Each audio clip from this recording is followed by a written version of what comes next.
عورت کے کتنے روپ اور اسلام نے ہر روپ میں عورت کو کس طرح سے عزتوں سے نوازا ہے۔ یہی عورت جب ایک بیوی کی شکل میں ہوتی ہے تو میرے مصطفیٰ کریم صلی اللہ تعالیٰ علیہ وسلم ارشاد فرماتے ہیں، خدیجہ تو نے تو ایک چادر کا مطالبہ کیا ہے، اگر تو نے میری جلد میری کھال کا مطالبہ بھی کیا ہوتا تو میں وہ کھال بھی اتار کے دے دیتا۔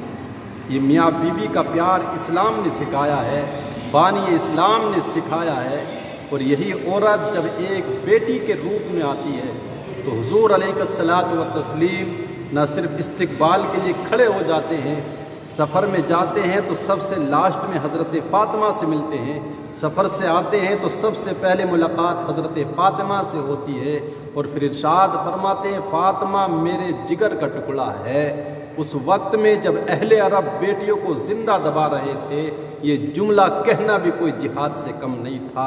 اور یہی ماں، یہی عورت جب ایک بہن کے روپ اختیار کرتی ہے تو بہن کے روپ میں حضور کی بہن کے خاندان کے سسرال کے کچھ قیدی بنا کر کے لوگ لائے جاتے ہیں، وہ چھڑانے کے لیے آتی ہیں تو حضور نے ارشاد فرمایا بہن آنے کی زحمت کیوں اختیار کی تھی، بلاوا بھیج دیتی میں چلے آتا، یہ پیغام بھیجتی آپ کے لوگوں کو رہا کر دیا جاتا۔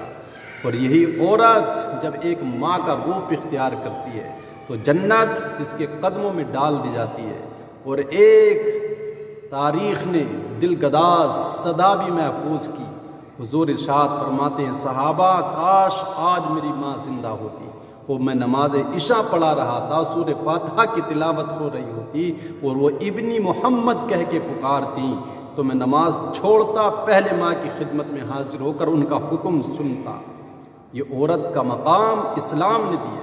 آج لوگ خواہ دنیا کو پریشان اور ورغلانے کی کوشش کرتے ہیں کہ کس طرح سے عورتوں کے اوپر ظلم ہے۔ اسلام سے بڑھ کر کسی نے عزت نہیں دی، کسی نے تکریم نہیں دی عورت۔ آج یہ لوگ جو عورت کے حقوق کی بات کرتے ہیں، حقوق نسواں کی بات کرتے ہیں، ان سے بڑا ظالم کون تھا جس نے عورتوں کے اوپر ظلم نہیں کیا؟